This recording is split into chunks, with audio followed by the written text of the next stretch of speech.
How many? 10,000 strong at least. 10,000.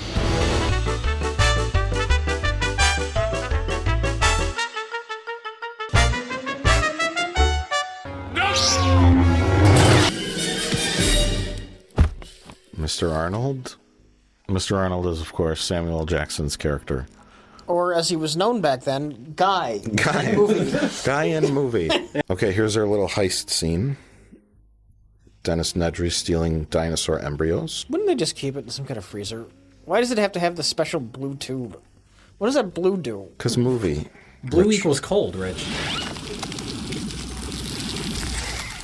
They probably would just keep them in a regular fridge. It would be colder without the light bulb. Quit complaining. I don't see you making Jurassic Park. And then they arrive on the island and they meet Zara the chaperone. Yeah, Claire's too busy to meet them because she's an evil executive. That's right, she just thinks about the dollar. Dollar bill, yo. And then we get monorail. Monorail. I hear those things are awfully loud. It flies as softly as a cloud. Is there a chance the track could bend? Not on your life, my Hindu friend. What about us brain-dead slobs? You'll be given cushy jobs. Were you sent here by the devil? No, good sir, I'm on the level. The ring came off my pudding can. Take my pen, my good man. But they do meet up with the kids again. And there's just murder and destruction everywhere. Yeah.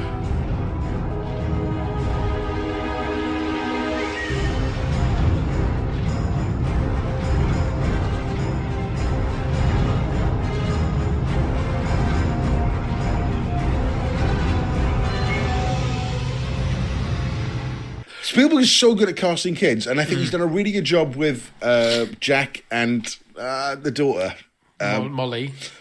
Yeah. But the Lost Boys, every one of them should be guessed. Yes, they're all awful. You've got that mix of cheeky all the way down to I am just a little baby.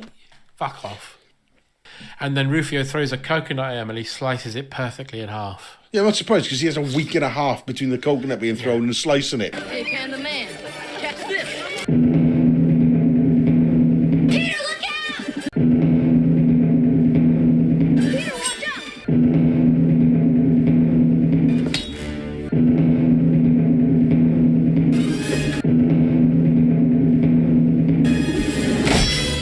This is how slow this film is. A coconut being thrown takes 8 seconds.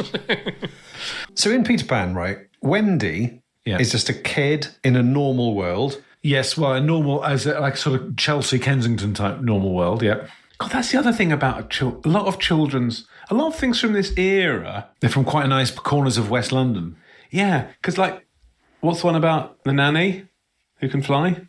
Mary Poppins. I mean, they're crazy. I had a feeling the Railway Children were initially based somewhere posh in West London before they had to flee to the countryside.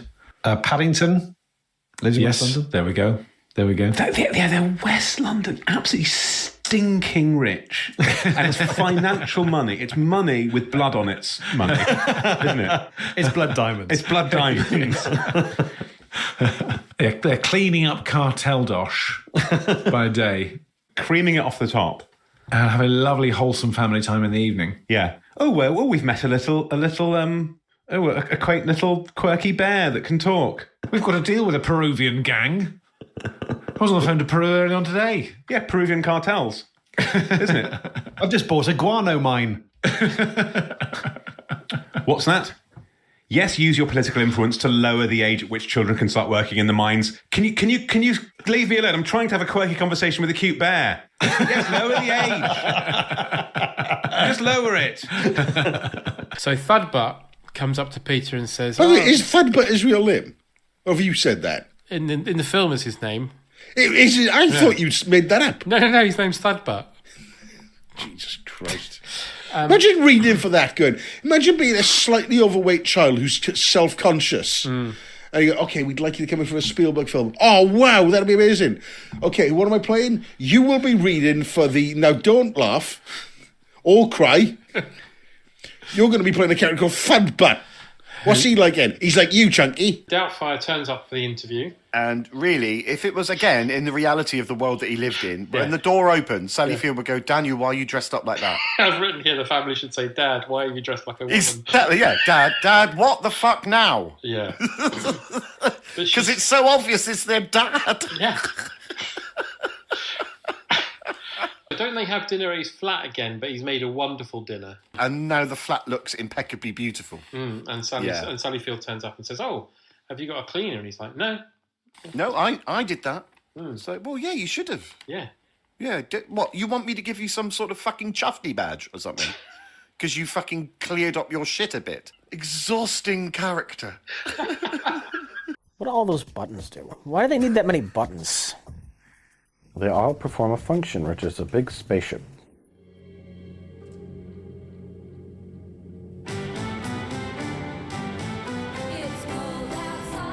Rich, we're on the scene with the chains.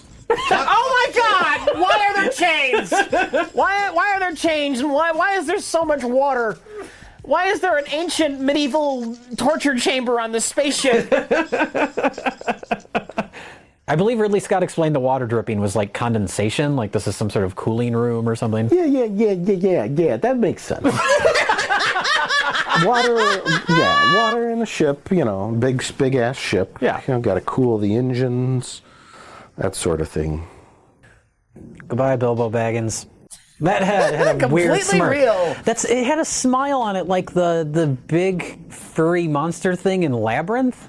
Do you know what I'm talking about? I can't remember that character's name, but the David Bowie.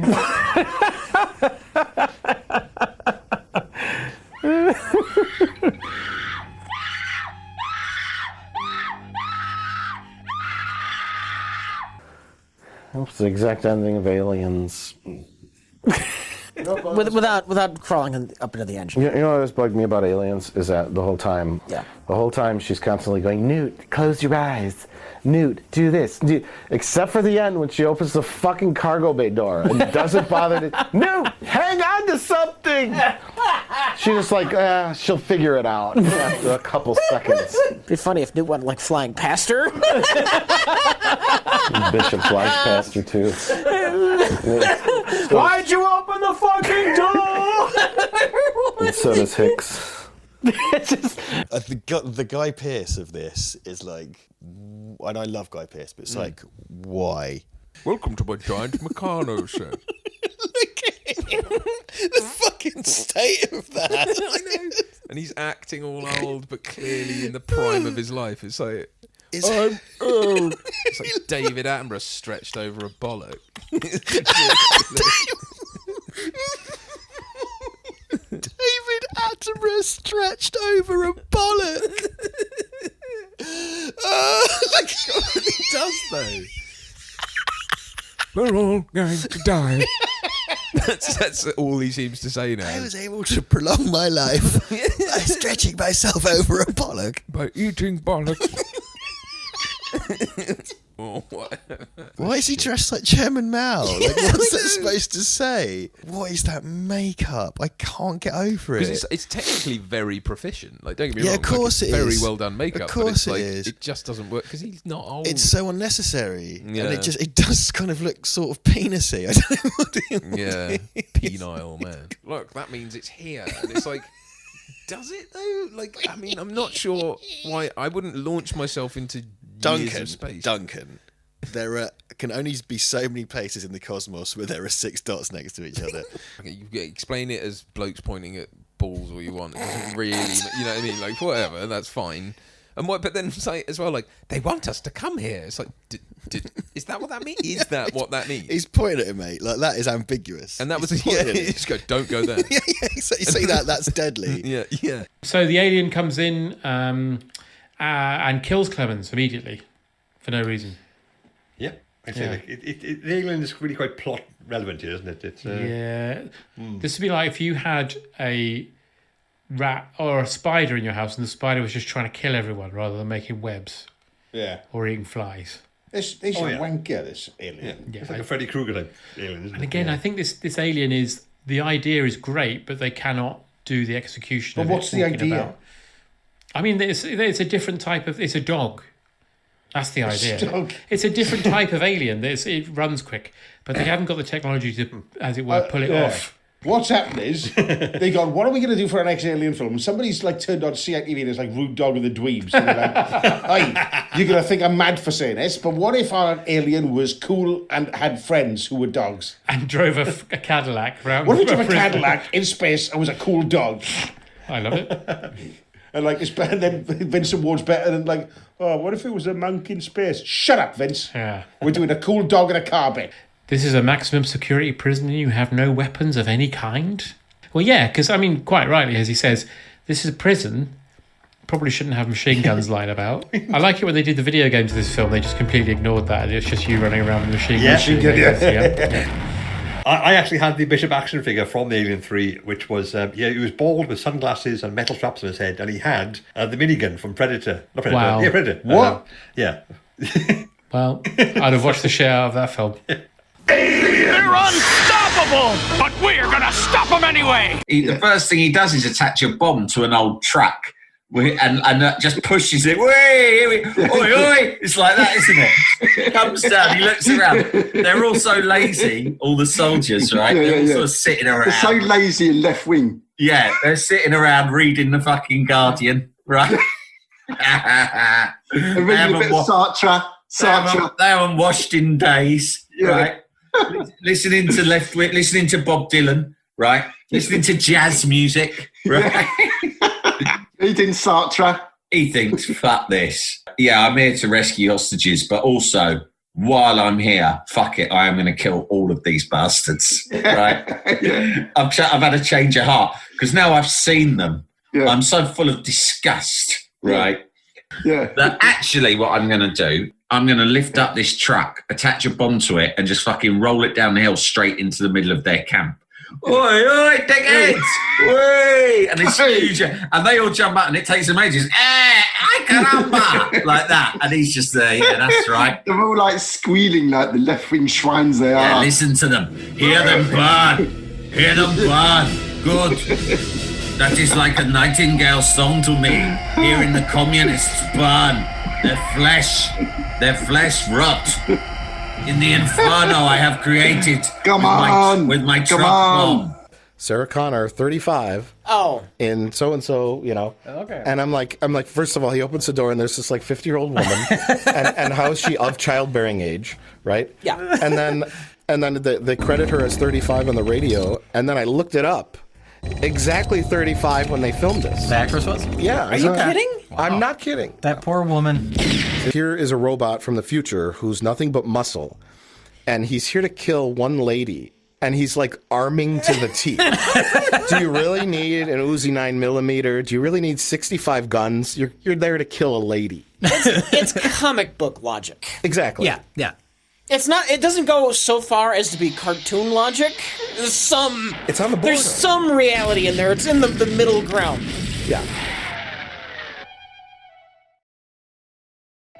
I never liked her, Linda Hamilton's final line to the Terminator, that you're terminated, fucker. No? That's so awesome. I don't know. It just, like, I guess I'm just thinking more realistically. Like, in that moment, she would not stop to make some stupid catchphrase. That's the moment where she gets hardened. Yeah. Oh, That's sure, a but character you don't moment. need that line. Like, it still comes across without a line. Yeah. What would you have preferred, she said? Yippee-ki-yay, motherfucker. That's okay. That's better. That's fair. Again, it is an issue I have with Terminator 2, is having those hordes of them walking across the thing, because it's like, wasn't that designed to fit inside skin so it could be an infiltrator? Yeah. It's not. It's no use for it otherwise. But they have to be like they're like spokesmen for Skynet now. They're kind of ambassadors. They're brand ambassadors. Hello, we'd like to talk to you about the missile defense system. Hello. Skeleton with that. Yeah. Do you need something to run your defense system? Wait, didn't you nuke the human race? No. There are a lot of misconceptions. Yeah. Can we come in? It's got like a little bird on the chain. The doors on the chain. They're like Mormons. They've got ties on, even though they're just skeletons. It's not just about war. I'm a friend of Sarah Connor. Dr. Edgemar says to him, take this pill. And then he looks and Dr. Edgemar is sweating. Oh, so he just blows his head off. Great shot, but he shoots him in the face. Is the premise that Cohagen has hired Dr. Edgemar, who's an actor from an advert? Yeah. Imagine that fucking booking coming in. It's like, right, okay, we've had a booking come in, love, and it's on Mars, man travelling, yeah, brilliant. Okay, now then, basically, is it an advert? It's not an advert, it's sort of a role play sort of situation. It's 500 a day, so I'm not turning that fucking thing down. You haven't worked in weeks, love. But there's one small thing, you might get shot in the fucking head. What's that? You might get shot in the fucking head. I pretend I didn't hear that. Hi, Doug Quaid. This was me 6 weeks ago. Now look at me. By the way, you're dreaming. You're still back at Slim Fast HQ. Now, I wanted to be at the naming ceremony where they were like, we'll call him George. And they looked at him and went, Quato? That's a good point, actually. Yeah. To be fair, you can't have that horrible monster emerge through and go, please welcome, Phil. He does look like Les Dawson, though. I'd have called him Les. He goes with his little hands. Like, have you seen my brother George? He's a stuntman from Songs of Praise. He goes, now me and Rusty Lee are going to make a pie. Yeah, so Quato touches Quaid's hands and sees his memory. Pull my finger. Yeah. Oh. There's an alien reactor that's giving out loads of blank. So he goes on the escalator, and then we get the bit that everybody was upset about at the time with the human shield. I'd like to think he's related in some way to the guy from RoboCop who gets shot 15,000 times by Ed 209. Yeah, I was thinking of the RoboCop thing, yeah. Yeah, because it's the same thing. He gets fucking hell. Imagine their poor mum getting a phone call. It's like saying, again? Ryan, we have to go and rescue your third son who's due to be in Basic Instinct. We're going to send Tom Hanks to pull him off. Pull him out. Wayne Knight's listening in and getting more sweaty. Bloody hell. That guy with the glasses is in all 3 movies for some reason. Mm-hmm. He never has a character, but he's always there working for OCP. Well, he's the only one they get back. He's the only one they could get back. Is he the inspiration for Smithers, like the yes man to the old man? Because this is 87. It's prior to the startup. Happy birthday, Mr. Smithers. But I mean, like, it's not practical. We need to point out this scene. Yeah. No, but this isn't the real world. Wait, Mike wants to talk about this guy pissing. No, she cannot resist looking down at his penis. I know, it's a cute touch. I love that moment. Speaking of humanity. And what's even more telling is that the character's name is Cox. Is it really? It's Joe Cox. Holy cow. I also think it's a bit lazy that, although there is no other logical way to do it, but that RoboCop has the giant, like, bayonet thing that is like an R2-D2, stick it in a socket. Yeah. And sockets appear everywhere. Mm-hmm. I mean, maybe it's a utilized technology in the future that no one else uses, but... They didn't predict the USB port exactly perfectly. Okay. But I think that's basically just what it is. Sure. Yeah.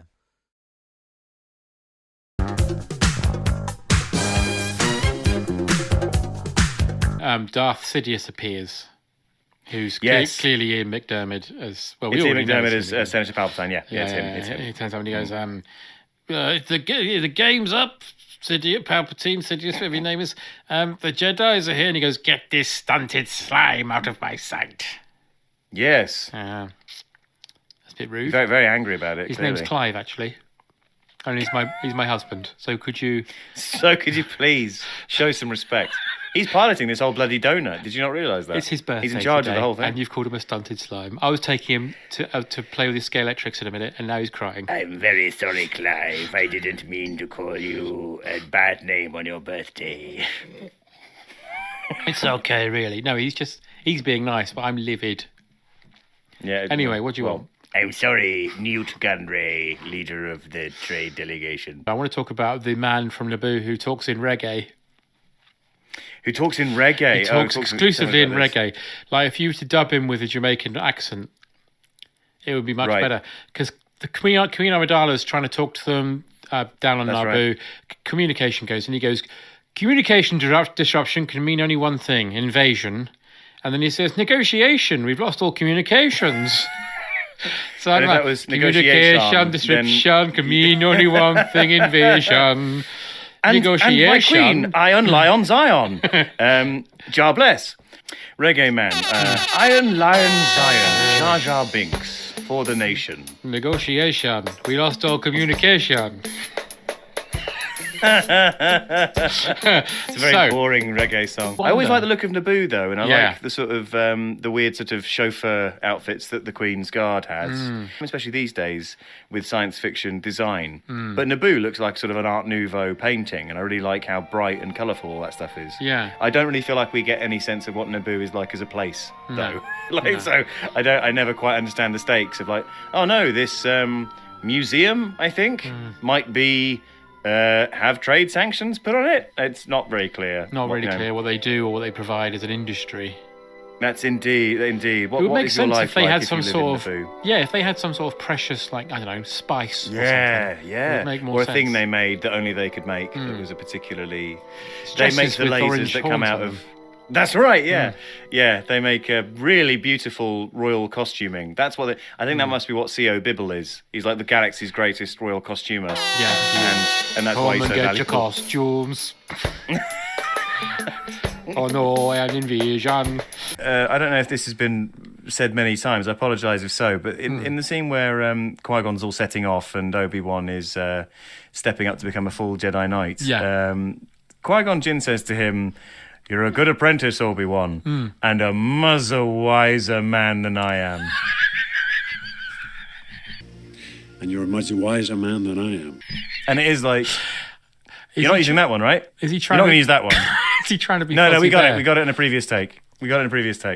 Yeah, so we get the fight with Darth Maul. He kills Qui-Gon, and then the thing happens that I think, because the next two films you've got these baddies that should have been Darth Maul. Where he kills him off, because there's a nice bit here where they have a lovely choreographed lightsaber fight, which is all fast and well, and then and when Obi-Wan like launches in at him, it's really good. It's well shot, well acted, just like leathering in with the lightsaber. Really like the anger, the rage coming out. But then you've got these surrogate baddies for the next two films.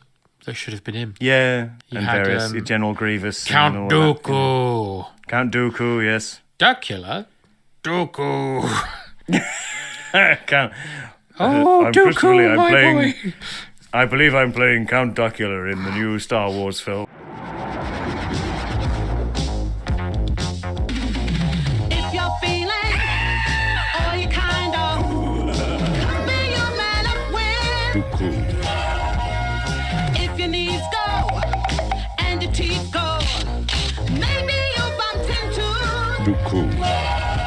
He flies through the night looking for a bite, but he's back home by daylight. Dooku.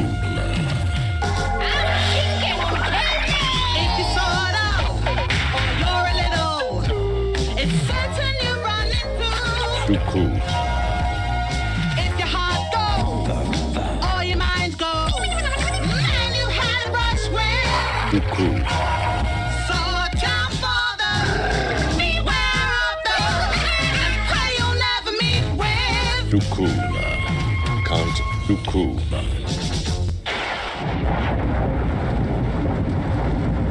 But yeah, he cuts off the bounty hunter's hand. That's right, the classic Jedi move. And we're very moral. We wouldn't kill anyone. We just mutilate them for life. Fucking mutilate them. Years later, he cut off bum face's chin. mate. Yeah, bum mouth. Yeah, anus mouth. I think his name is Anus Mouth. Yeah, in Star Wars. I wanted in 28 systems for being an anus. And then the guy next to him says, "My friend doesn't like you." Yeah. And Luke turns to him and says, "Oh, is that true?" And then he just goes, Is that what he says? Yes. Yeah. He's got an anus for a mouth. That's very offensive. Take it back. You're welcome. And then I look forward to Disney Plus 2027. The Star Wars story. He can't find it. Yoda goes, there's a space for the planet, gravity. What does that mean, younglings? And one of them goes, does it mean that they've been deleted from the archives, Master Yoda? No, cunt. Yeah, yes, that's right, yes. No, you fucking idiot. He backhands the kid, and then I think it does mean that, actually, Master Yoda. Yes, that's what I meant. Well done. All the kids have got little red patches on their face for keep slapping them. Yoda, like, with suspiciously 3 fingers. Who did this? Mace Windu. Windu Mace it was. Oh, you lying bastard. Never mind all that, Tom. Sorry. C.O. Bibble's back. Yeah! Pass me the chip on the left-hand side. That's it! Can mean only one thing. Invasion. He doesn't do any of that in this one. He just panics. Oh, fucking... Oh, God! The Senate. Oh, the Senate are bastards. I hate them. I'm on a ragger tip. Oh. Anakin and Padme kiss with tongues. Yeah. And she says, no, we shouldn't have done that. Yeah. Well, every assault committed by Anakin Skywalker is the fault of Anakin Skywalker. But I do question Padme's judgment slightly. Yeah. Because she knows that this weird, creepy, sort of rapey jock guy has the hots for her. And blue balls. And my God, the biggest pair of old monastic blue balls you've ever seen. But she's chosen to wear essentially bondage gear and have a little sort of sensitive conversation with him next to a roaring fire. Yeah. And the only thing she could have done to send confusing signals more is to lie stretched out on a bearskin rug. He's like, you must be hurting as much as I am. And he's just sitting there with these huge pulsating blue balls. Yeah, just like throbbing. You can hear a sort of pulse. And that's the vein. She should say to him, look, go and have a wank. Yeah, for the love of God, Anakin. It's forbidden by the Jedi Council. Hand shandies are expressly forbidden by Master Yoda. I won't tell anyone if you don't, all right? Just go. Okay. So Obi-Wan tells... started? No. Oh. C-3PO is there. Hooray! Yay! Oh, fuck off. Honestly. So Lars goes, he basically says, look, your mum's been taken by Tusken Raiders Your a mum month is the ago. best lay I ever had in my goddamn life. She could suck a golf ball through a hose pipe, if you know what I mean. Look, Sonny, your mom got taken by the Sand People. But before that, she was the sweetest piece of ass I ever had in my fucking life. This movie is bad in all the right ways. This is Anakin Padme dialogue. Ooh. I treat you like a princess, and you stab me in the back. You little prick, I put up with you for 7 years. I love you, and I did anything for you to just please you, and now you betray me. How could you love it? Oh, hey, Johnny. No, that Anakin Padme dialogue's better. I'm sorry, Rich. I don't know. It's been a while since I've watched those prequels, but... You're so beautiful. It's only because I'm so in love. No. No, it's because I'm so in love with you. So love has blinded you. Hello there. I'm going to say, when it comes to writing, he's right up there, Tommy Wiseau, with George Lucas. Well, that's funny because Tommy Wiseau claims to know George Lucas. Oh, that's true. You're tearing me apart, George! Yeah, we'll briefly talk about our time we met Tommy Wiseau at the Room while he kills himself here. Yeah, we went to the Room screening, I don't know how many years ago, but Tommy was there, and so was About 5. Greg. That was when I first came up here. Yeah. Greg Sestero was there. And we got, is that when he signed your DVD? Tommy signed it, yeah. And we tried to get him to say, "You're tearing me apart, George Lucas." So yes, you were working on the episode 3 review. Episode 3 review, yeah. George Lucas, I know the guy. I can't say that. I know the guy. Yeah. And I said, it's a different George Lucas. It's unrelated. How about I say George? He was smart enough not to go for it. So you know what that means? That means he has some self-awareness. Yeah. Does that go with your theory that this is all a scam? It does. You won't believe this, but my autocorrect corrected it to General Gervais. Well, actually, not a bad premise.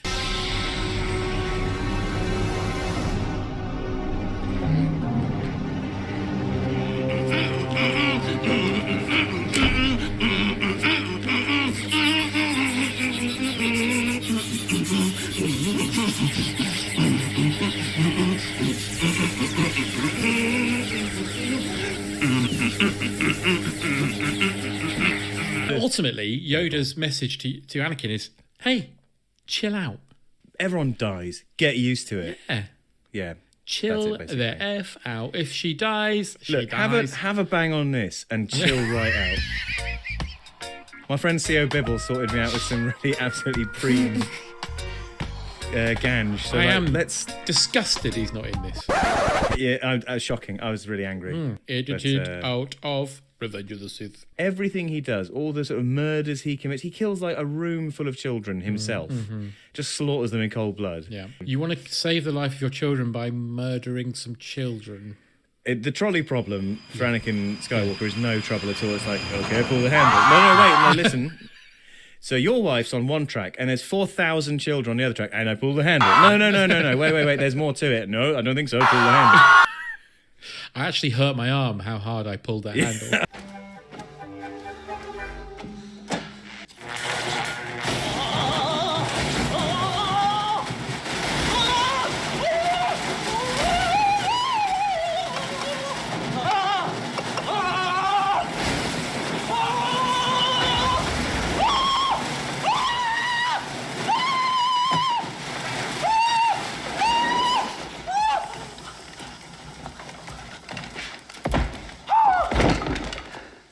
And then I've put here that everyone says, shall we put the babies in the bin?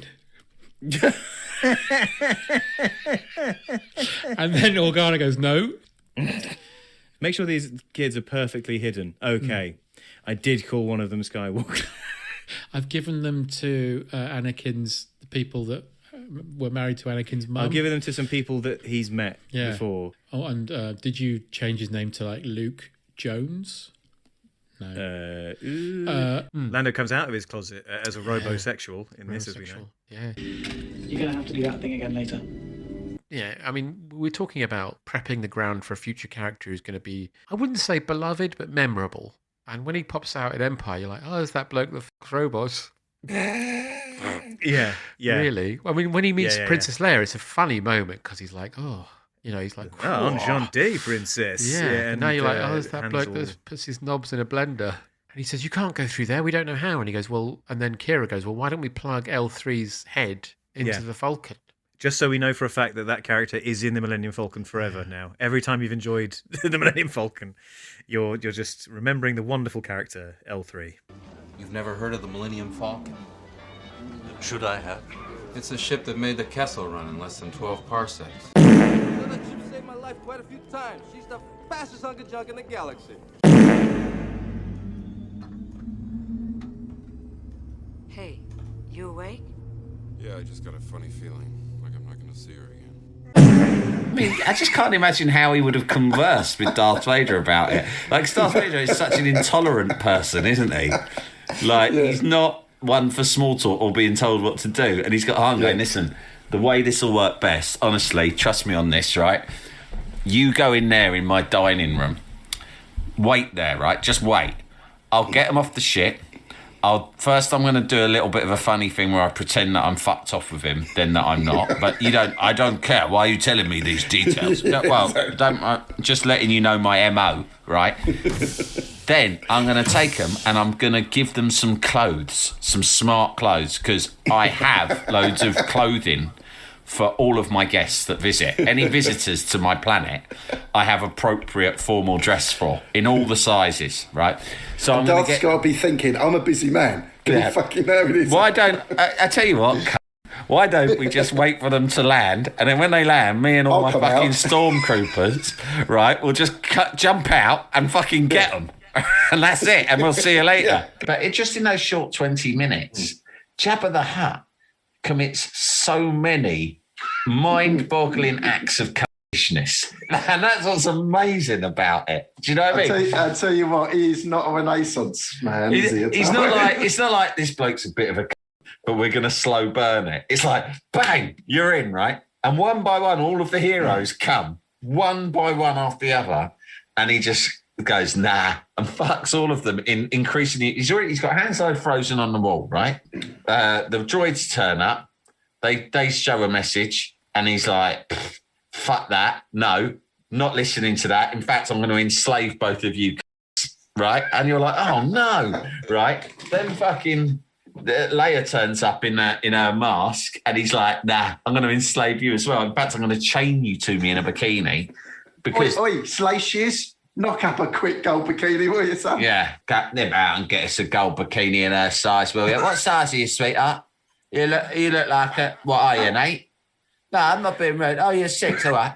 Well, I'll tell you what, some of these gold bikinis, they do come up a bit, they come up a bit small. Bit snug. So I'm going to tell him to get you an 8, yeah?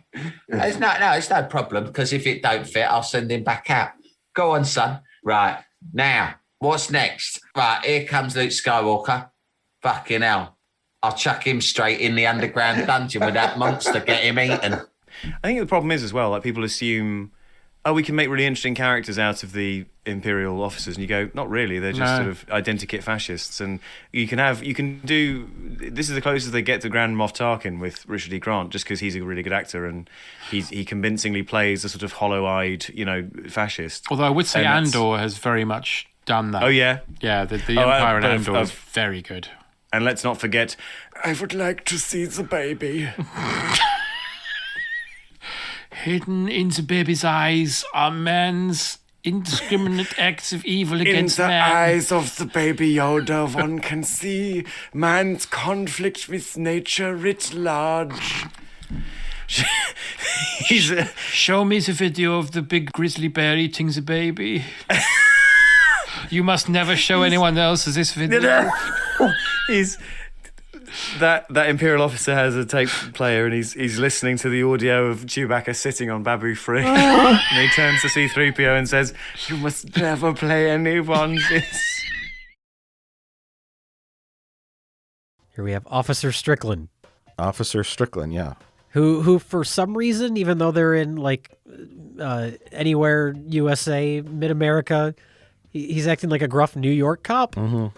Yeah, he should be reassigned to a tougher tougher district. Yeah. Maybe he was busting too many heads in New York and they sent him away. Cool off. Yeah.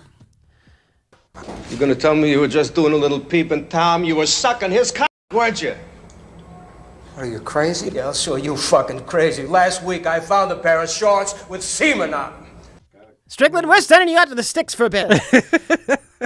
Gotta solve the crime of who vandalized the high school prom. I hope that was a stunt double for Billy Barty there, who jumped over that tiny fire. Yeah. Because for a little person, that has to be difficult. Oh, they don't care. Plus, his costume is just have him run through that fire! It's nothing but flammable material. I'm not tall enough to step over it. It'll be fine. I bought a fire extinguisher at Kmart. You'll be fine. Oh, wait, no, we had to cut that from the budget. And on coming up here is where He-Man does the only He-Man-esque thing. Pushes over a statue that does absolutely nothing. Oh no, He-Man, you pushed the statue over. You did nothing. I like that statue, He-Man. It's one of 17 statues. Now we gotta fix it. But that one was my personal favorite. Damn you! Gisborne and his men are trying to catch a child in a tree. Oh, of course, yes, the child in the tree. In the Sycamore Gap, R.I.P. And Robin's like, some courage from all these men to fight a small boy. Yeah, because he pops up from behind that wall like he's taking a shit. He's pulling his trousers up. Sorry, do you mind? I'm taking a shit. What's going on? How dare... Well, this is my land. I can do what I like. Yeah. I just had a wank behind the edge. Yes, that's why I see him hiding up top of the hill. I bet it was a good laugh filming this, though. Yeah. For all them, I mean. Yeah. Oh, God, I imagine, yeah. Yeah. If you're not one of the main people, blast. Fucking Elmo. Probably still was getting residuals from this when he died. Yeah, I should hope so. I reckon he was getting £1 million a year. Really? Yeah, wow. Yeah. Is that why this film has never made any money? That's right. Because they've given it all to Howard Lou Lewis. Yes. Who's got a brilliant agent, it turns out. Kevin Costner, who had to sue the company to get residuals. It was like that bit in Brazil. Instead of Tuttle and Buttle, it was Costner and Lou Lewis. Kevin Costner's like, I only got £200 for robbing a Portuguese. Lewis gets the check. I got $4.3 million for playing rabies. And they want me to be in Waterworld.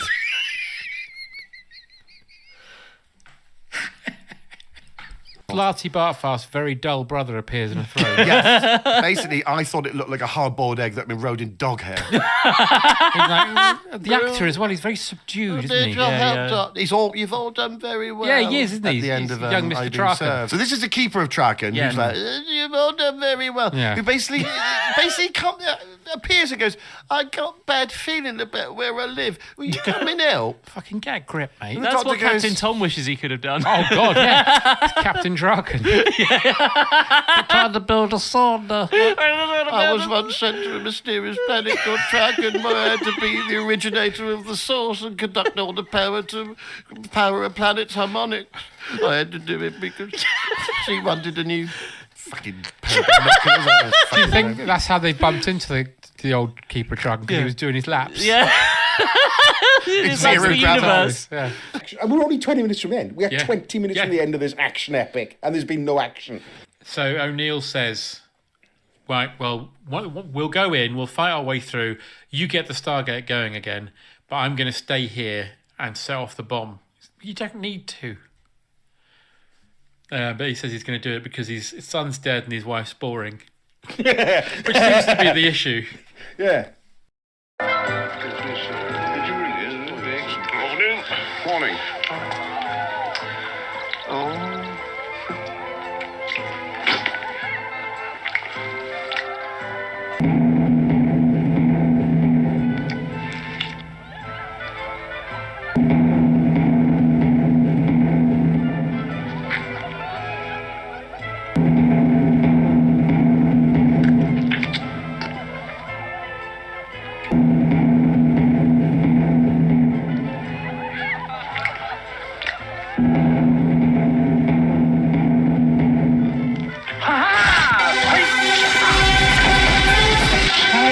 Every time he talks, to me, it sounds like he should be in a Civil War era period piece. It is very I do declare. Yeah, isn't it? Georgia, sir. Yeah, it sounds like it's just golden syrup just dripping out of his mouth or something. Like that's how it feels. What sort of missus is that? She doesn't even take an afternoon off work to pick him up from the airport. So I actually thought it would be so awesome if in this film you didn't see Casey until the end. This is Nick Cage's daughter, and then she'd be black or Asian. That would explain why she never visited him in prison. We had to find a replacement, sorry. And then, as I said, the nasty redneck basically says that it's Poe's fault that they lost Vietnam. Yeah. I think he'd been about 10. Yeah, sort of 25 years later to be still holding on to that. Yeah. Especially considering he'd just come back from a war that they did win and won quite convincingly. Yeah. Because that is the other thing. He comes home from a tour of duty in the Gulf War and she's pregnant. How'd that happen? It wasn't a very long war. I feel like he could have... It only lasted for 100 days, didn't it? He takes them all on. And then the worst part of the movie for me is Cage standing there with his face all bloodied and he just goes, Trisha! But then we're straight to court. Yeah. And unfortunately, Poe seems to have hired Lionel Hutz. The worst lawyer in the world. How bad is this lawyer? He's managed to not only get a white guy in Alabama convicted, but then he says, then he says, oh, look, you just got to plead guilty because, I just can't be fucked. Yeah, I'm busy this afternoon. Yeah. And then the most unintentionally hilarious letter writing montage. Oh, my word. Dear Casey. Dear Casey. There's 3 or 4 Dear Caseys. Dear Casey. We then cut to Starfleet, and Michael Berryman, the weird-looking man from Hills Have Eyes, is in it as an alien Starfleet officer. Yeah, no makeup required. No makeup required, no. Yeah, and he's going, there's something going on, I don't know what it is. Yeah, and then Spock's dad comes in and goes, look, everything's fucked, you better send a distress signal because we don't want anyone coming to Earth. Again, here he fucking comes like an ill wind. The guy from Starfleet comes in and goes, hey, everybody, I got good news. This big machine in space is threatening us, but I've got some strippers, some coke, and some champers, and a bottle of Jack, bottle of Jack. So and then Kirk's dad comes in. Oh, better hide all that. Yeah, I've got some choir boys, some hummus. Oh God! I've got one of those CDs where monks sing popular songs. I've got. By the way, I just found this packet of white powder. I've just put it down the toilet because it's clearly toilet cleaner. Oh, for fuck's sake. And they've been split into 3 teams, essentially, haven't they? Well, first we get the... oh, yes. Suddenly... We're in 1986. 80 San Francisco. Yeah, it's so cool, isn't it? Get your leather chaps on. And then... So you've got Kirk and Spock going off to find the whales. You've got your McCoy and your Scotty who need to find something that they can transport the whales in. Yes. And they need to do that. Sulu needs to get a helicopter. Sulu needs a helicopter to transport the whale. Or to transport the stuff to hold the whales in. Sorry, to bring the whale. And Uhura and Chekhov have to find nuclear fusion. Yes. All they got to do is put a little... restock the ship. Yeah, it's like a little box you put on the side of the containment unit, and it sucks all the energy into it. Yeah, it's like a sort of radiation Tampax. Yes, it just exactly. absorbs. Yeah. So that's what they do. And that's pretty much now the rest of the film is little bits and bobs of them all in different moments of peril or non-peril. I knew you were going to mention the cat lady really quick off the bat. I didn't realise it would be in the intro. It's a very memorable character. She's a very memorable character. Does she have 3 boobies? I think she has 6. I'm sure. No, not like that. She didn't like that much of it. Do you know what? Is there a time where you go to the Nimbus Paradise City and she's on, but she's had an operation, so she's got a cone on her head? Yeah, snorting catnip and climbing up the wall. So then they send a distress signal and they speak to someone from Starfleet, but it's not. It's a Klingon lady pretending to be Starfleet. That's a good coup, isn't it? It's a good coup. That's not normal Klingon thinking as well. Yeah, but she should have done it like the policeman from Hello, Hello, though. Here comes that English idiot who thinks he can speak our language. Good morning. Good morning. We will send a shuttle to save you, Captain Keck. We will send our biggest shop. At Warp Factor Food. I don't know what's going on at Starfleet. It sounds like someone's had a stroke. At the end of this fucking dreadful movie, Ellen Brody spears it with the end of the boat, and the shark inexplicably blows up. Yeah. Despite just being stings. I reckon last minute, a studio exec has said, listen, we've got to fix this somehow. I think you should take a clip from the first film where Roy Schneider says, smile, you son of a bitch, which is many people's favourite, most memorable moment in the film. Yeah. And we just literally just stick that in. You go, but why? Yeah. Well, what we'll do is if you do it in sepia colours, then it sort of alerts people to the fact that it's a memory. Whose memory is it? Dunno. Is it the shark's memory? Is it Ellen's memory? Well, how would it be Ellen's memory? Because she wasn't there when he said smile, you son of a bitch. Unless Chief Brody came home and explained it to her in huge detail. But, mate, can you imagine it? You should have seen it, right? It was coming for me, and I saw it had this canister in its gob. And I pointed the gun at it, and do you know what I said? It was funny. It just hit me. Sometimes these lines just in. Just as I said it, do you know what I says to him? I says, smile, you son of a bitch. And then I shot him and he blew up. And she went, that's a fucking cracking line. And she could envisage it so clearly that it ended up feeling like it was her own memory. Because they show this clip and you're not sure whose memory it is. And then you think, maybe it's not supposed to be a memory. Maybe they're literally just saying to us, the audience, remember this bit in the first film? A bit like that, isn't it? Bruce goes to his office and this thing... I love this. This made me think, how many times would you accidentally set this off?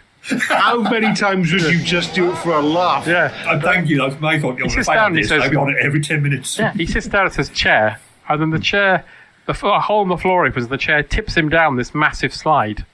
I'd love that. I have a question about this, right? Because obviously it's a tube that goes from work, and we see so it's a pod that takes him to the Batcave, but the tube that he's travelling down has got luminescent lights all the way through. Yeah. Who's that for? Unless it's the poor cleaner who every night I'm down on my hands and knees cleaning his too. Right. 2 ponds up the I arse can since I barely see my hands in front of my face in this bloody thing. And then he just gets to the end and the pod comes through again. He's like, oh, for I've just mopped that. What he wants to do is make the outside a big brush. That way, he doesn't even need me. Oh, I'm talking myself out of a job here. Never mind.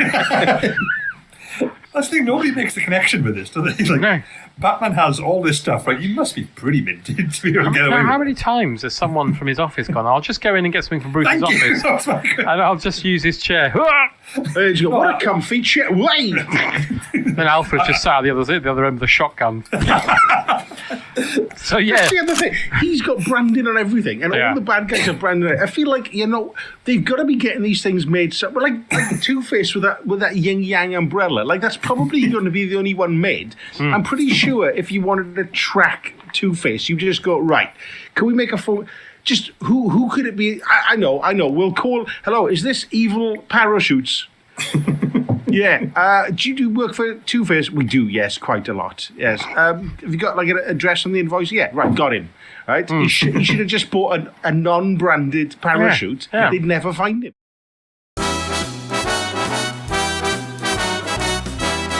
But when Bond's visiting his grave, yes, his wife's dead grave. Tracy. Oh, I'm Bond, and this is Tracy. Hello. I see you know his nibs then. I don't know where he bloody goes. Sorry, she's been drinking again. I'll have another Campari, please. What are you having, love? Oh, I'll have a vodka. No, you bloody won't. You'll have a bitter like everyone else. Honestly, comes in people's houses, asks for things they haven't got. Rude. That explains the grave. He speaks to Melina about her, Yes. If you're going to go into revenge, you have to dig 2 graves. And that's... Unless you're killing 4 people, then you need to dig 8 graves. Just dig one and just dig a bit deeper. Yeah. That's what I'd do. Have a cremation, it's easier. Yeah. Yeah. But she says, you wouldn't understand, I'm half Greek. What does that mean? Well, actually, I'm half. I don't know what Roger would be half. Their home is now on a beach, somehow. So is this still Cortina? Yeah. Or does he pop on a plane and go somewhere? He gives the best cover story ever. What's he that? says, I'm writing a book about Greek smugglers. Oh, that's right. Are you? That's a very... I'm writing a book about Christos being the evil guy in my life. You don't say. It's cool for your eyes, isn't it? I'd like to probe you for more information. I'm writing a book about me liking blowjobs. And is this where he shows him the drugs and he puts his finger They go in? to the warehouse. They go to the warehouse, and he dips his finger in and says, raw opium. Raw opium. And then the next half hour is like, fucking hell! He starts tripping. Just like completely naked ice skating. Da, da, da, da, da, da. If you like a lot of chocolate on your biscuit, join our club. You all right, Roger? Oh, yes. Was that heroin real? Oh, yes. Told you we're going gritty, this one. Just like the idea of Bond having a really mad half hour. Oh, fuck! Well, I want to know why she's called Solitaire, because obviously we find out later on that her mum was a wizard, but she had sex and then she lost her power. Right. But you'd want to give your daughter a better card-based name than Solitaire. Maybe, like sort of in a Reservoir Dogsy way, sort of Kananga sat them all down and went, right, you're Whisper. Mm-hmm. Shut up, Jeremy, you're Whisper. Joan, you're Solitaire. Uh-huh. You're Teehee. Teehee? And I'm Mr. Big. Why can't I be Mr. Big? Because you're Teehee, because you laugh a lot. I've never laughed in my life. I've never laughed in my life. Well, start laughing, because your name's Teehee. Why am I Whisper? Oh, yeah, sorry. Sorry. Why am I Whisper again? Because you whisper a lot. Everyone looks at him. Oh, yeah, sorry. Don't mind me. Carry on. Anyway, there's Yeah. He's teaching her to play gin rummy, and she beats him, and he gets the ump. That's right. He gets the ump and goes, testing an old adage. Yeah. Unlucky at cards. Unlucky at cards. I'm getting anal. Is that an old adage? Yes. Yes, it is. She probably. The thing is, she's so pure that she probably. James has been teaching me all these old expressions. Yes, don't tell anyone about them. Bond's talking his balls or something in like the that. bathroom. Yeah. Solitaire's in the bed. We're just washing his bell in the sink.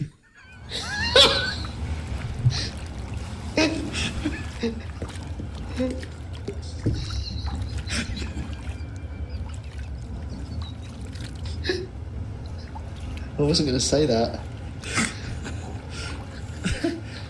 James, what are you doing? You've been there for ages. Oh, the Major is the most tragic figure in Bond Isn't he? history. He's a kind of repeat of the scene from Goldfinger where Goldfinger's cheating at cards. Yeah. Because he's got the advantage that the other guy's an idiot, doesn't realise. Yes. But in this case, Pepe Le Pew's got magic dice.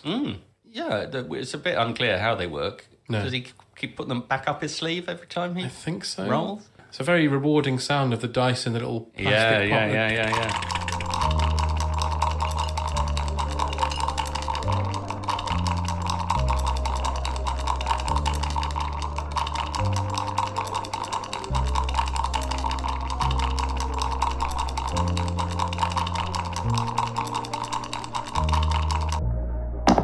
And then Bond says, I'll play you.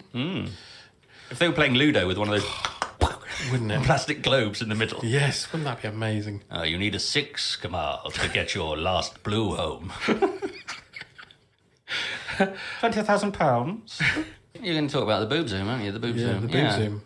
Yeah. That's, I mean, it's just silly. It's just very silly. She's complicit. She is. She liked it. She's seeing it. She's watching it on the screen. She's smiling. Yeah. It's a different time. It's not sexy or suave. No. It's dirty in a sort It's of... horrible. Yeah. I mean, what I'd really like is that scene in a Daniel Craig film, just to see him do it, just to see how he'd go. They'd have to flip it so it'd be a zoom in of his testicles. Hello, James. Whoa. She's not in it anymore. Oh, no, that's true. That's they killed all Ray the women, Fiennes. don't they? I'd like Ray Fiennes to do that. Like, oh, hello, James. Oh, God, Bond, look at your balls.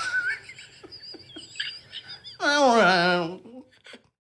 So he goes to Hamburg, and when he lands at the airport, he meets Q, who this point looks like Jim Henson puppet. He looks so bad. He looks like Hoggle from the Labyrinth. He does. I have, bless him and everything, but he was, and I'm glad he was still getting some work, but he was late 80s at this one, mid 80s at this point. Yeah, something like that. Yeah, it had become that point was, you know, the year Muhammad Ali turned up at the Oscars? Yeah. And everyone was like, yay! And then they're like, oh, it's sad, actually, isn't it? Yeah. It's like that, but every 2 years with Desmond Llewellyn. Definitely. It's like when they bring a killer whale out of SeaWorld. Yay! Oh, it's Finn's really fucking floppy. It looks really miserable. I think he's got milky eyes. I mean, you know, whales can get milky eyes. The thing that is sadder and old manish than Q in this is the car that Q then gives to Bond. Fuck's sake. Which is a granddad's car. It's a fucking businessman's business car. Yeah, he looks like he's gone from Aston Martin DB7 to a thing that looks like a manager a Nat West would drive. Yes. Yeah, You know, but it looks like something Partridge would drive. Exactly, it's I'd so love if boring. in the next film Bond pulls up and it just says "Cockpiss Bond" on the side. Good car. Good car. Very good car. And a man takes the tape out of the VCR, and that's when we meet the wonderful Dr. Kaufman, who is, I'm going to say on record, by far and away the best thing in this film. He is maybe my favourite character in all of Bond. Vincent Chevalier. Yeah. What a brilliant grasp from the left field. Yeah. Is Vincent Chevalier to play Dr. Kaufman. All of Stamper's men are trying to get into the BMW with sledgehammers and all sorts, but it's impenetrable. So Kaufman's sitting there boasting about his stuff, and then he goes, Stamper! Stop yelling in my ear, yeah? That's what I think my other favourite line is he sounds like a little kid having a Stamper! You're yelling in my ear, yeah? And then he says brilliantly, this is so embarrassing. He wants to know how to get into your car. And but the first line he says, "Your what? You must be trying." And he goes, "Did you call the auto club?" That's it. It's brilliant. And then Bond says, "Oh, sorry, here you go." He gives him the phone. the electrical spikes come out and electrocute him. And Bond manages to grab the gun. And this is another Pierce Brosnan thing, is he's quite good at the cold kills. Yeah, and this is why I get confused. Because sometimes you get the real hard edge Connery Dalton quality to him. Like in this. Because he kills this guy in cold blood. Yeah, and he does it in The World Is Not Enough with Electra as well. Literally, she says, "You won't shoot me," and he shoots her right in the head. Yeah, great. Yeah, I love it. Does Kaufman say anything? I can't remember. He goes, "I'm just a professional That's doing my right. job." Yeah. So am I. Yeah. And you were very entertaining. And you were really good. Really good. You're the best bloke I've met in this. Yeah. Yeah. But then he goes into his car and he gets into the fun japes of the remote control car, which was filmed at the Brent Cross shopping centre, ladies and gentlemen. He's just had, based on a woman he sort of loves is dead. That's why it drives me up the wall. Oh. He looks like he's having a whale of a time. Because there's a bit where he jumps in the back window and he's controlling it from the back seat. And he's grinning like a loon. My big thing in this scene is that one of the henchmen has brought a rocket launcher on the off chance. Yeah. So, right. Basically, here's the plan. We are just going to go over to this bloke's hotel and we are going to... we're just going to smash into his car and just get the thing. Easy job. And then somebody's gone... Real quick question. Should I bring the rocket launcher? No. Oh, fucking hell, Glenn. Why do you always have to ask that? And then at the end of the scene, obviously everyone else is dead and there's Glenn with his rocket launcher singing "This Is My Fucking Moment."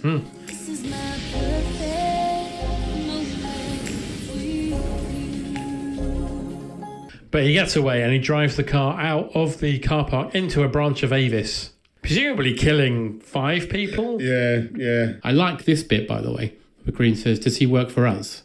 And the guy goes, Is you "No." one of ours? Yeah, no. And he goes, "Then you should not be looking at my face." And then Green's people shoot him. So they make it sound like Bond's done it. And then Bond says that he tried not to. Even though I did shoot about 5 people before him. I didn't shoot that bloke. Yeah. And then she says, "Right, well, stop Bond's passports and cancel all of his cards." Like, what, even his personal ones? Yeah, that won me right up. Because the thing is, how much is this boy earning? Because I've tried totting it up over the course of all the Daniel Craig films. He must be doing quite well. Because the next time we see him, he's on his way to a very nice hotel on a one-man boat that he must now be paying for with his own cash. He must be like a dad from the 80s going on holiday to Spain with like a money belt the whole time. Or he's doing a Dirk Diggler and sort of allowing men to watch him wank in an alley for £100 a go. I mean, that must be it. He's going to cut off all his cards. But, Mom, he could just end up wanking in alleys. Yeah, well, if it happens, it happens. That would have been a better credit sequence. Much better. There's a hotel in the middle of the desert that's the most explosive hotel that's ever been built in the world.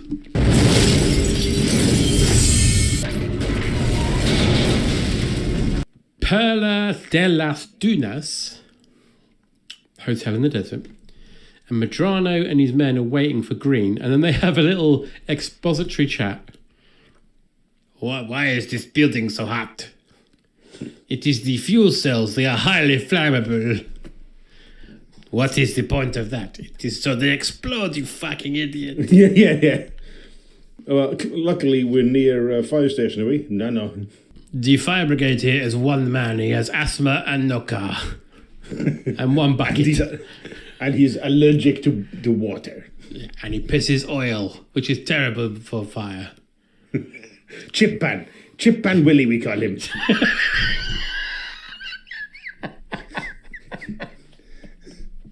Chip Pan Willie.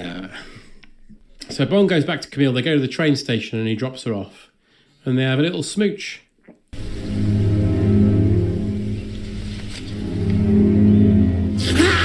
She says, "I wish I could set you free."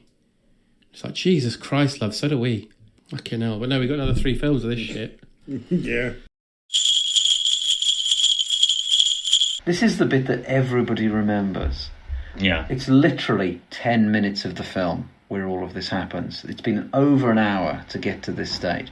Having said that, and I have written every incident down, they did manage to squeeze all of this in 10 minutes. And if you'll allow it, I will read it. I will. So I will within 10 minutes of the burglars arriving, Joe Pesci's shot in the balls. Daniel Stern's shot in the face. Joe Pesci slips on the ice twice. Daniel Stern slips on the ice and falls down the steps. Daniel Stern gets an iron on his face. Joe Pesci's burns his hand on the doorknob. Daniel Stern gets tar on the steps, barefoot. Then he gets a nail through his foot, a bit like A Quiet Place. Joe Pesci gets a blowtorch on his head, then cling film and tar and feathers. Daniel Stern gets broken ornaments on his bare feet, a bit like Die Hard. They both slip on the cars in the hallway. Daniel Stern gets a paint can in the face. Joe Pesci gets a paint can in the face. Joe Pesci falls over some tripwire. Daniel Stern gets a tarantula in the face. Joe Pesci gets a crowbar across the ribs, and they both rope swing and fall face first into a brick wall. In 10 minutes. Well done, bravo. Pretty good. It's a cracking sequence, really. It was hugely enjoyable as a kid. Oh yeah, it's an episode of Bottom. It's fine. Yeah. Right then, here goes. Eddie, switch off the lights. Right out.